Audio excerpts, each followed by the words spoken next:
Do you still have Dr. Karl? Of course. Oh, yeah. Okay, so We've got Dr. Karl like knows everything, and you can ask like any random question, and it's fascinating. Yeah. Oh my God. Oh, isn't she sweet? Look at me, I'm learning so much. Oh my God, I can't believe that Barbie loves me. Can you send me that video? I'll send it to you straight Okay, here we go. G'day, Dr. Karl here, speaking for the Jays, letting you know that we here deal with the big issues such that there are two big biopics, Barbie and Oppenheimer, being released on the same day. So let's talk about Barbie, let's talk about Oppenheimer. Which one to see first? Barbie came alive in 1959, and she was remarkable in that she was one of the first dolls for children who was not a baby. She was an adult, and that led to both liberation and cliches. The liberation was that over time, Barbie has been an astronaut and a surgeon, whatever you want to get, but she was also a cliche with the somewhat artificial body image, which led to a controversy, and there were other controversies as well, such as a line of Barbies were released, which had a total of 270 phrases that they could say, but when you bought a Barbie, it had only 4 of those phrases, and one of them was, "Math class is tough." Mattel actually withdrew those off the market, and if you had one, you could swap it for one that didn't say, "I don't like maths, I hate maths." So, number 2, the biopic about Oppenheimer. He was lousy as an experimentalist, but brilliant as a theoretician. Great for ideas, don't get him to build anything. He knew what needed to be done, but he couldn't build it himself. And he just threw off ideas like there was no tomorrow. He threw off ideas like you and I breathe out carbon dioxide.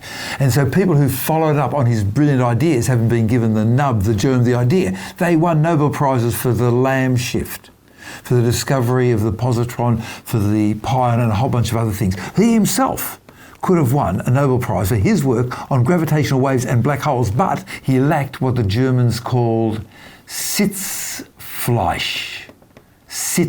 Flesh, the flesh you sit on. He lacked the determination to sit down and do the hard yards and follow one idea along. And it wasn't just lacking the hard yards, but rather there were too many other brilliant ideas coming in that he had to spread out to other people. And so he didn't get a Nobel Prize for his work. But because of his skills, because of his breadth of vision, he became the person who set off the project, who was in charge, numero uno, of the Manhattan Project that built the first atom bomb. A truly remarkable man who, on one hand, kind of counts as an extreme warmonger, having been the essential person to develop what was then the most devastating weapon ever invented in the history of the human race, but then a pacifist in that he didn't want it to be used and definitely campaigned against the hydrogen bomb. So Christopher Nolan is the director of Oppenheimer. He is a firm believer that CGI is the devil and loves to create things practically like they used to before CGI was made. Sure. The rumour is in this film that he has recreated essentially an explosion from an atom bomb without making an atom bomb itself. And they also used film in some stages? So they've and IMAX film? IMAX. Yeah. The thing with IMAX film is the whole film itself is physically large. It weighs over 600 pounds.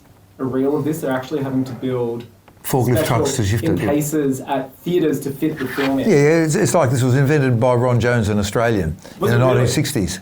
Yeah, wow. Have you seen many films on IMAX? Oh yeah, I love IMAX. It's great. I hope this one... It has to work on a different principle because you can't use the same principle to shift normal as you can for normal film. So in anything up to IMAX, but not including IMAX, the way you shift the frame is you got the film and there's some sprockets and the claws come out. They grab the sprockets on each side, they pull the frame down and they wait. And they do it again and they wait. And they do it again and they wait. But with IMAX, the film is too heavy to move, so the sprockets would tear it apart. So Ron Jones, an Australian in Queensland, came up with a brand new way that made it possible to have the IMAX film. And the way they shift the film is a rolling loop that lifts the film up and pushes it down on the other side, rather than having sprockets that go grab.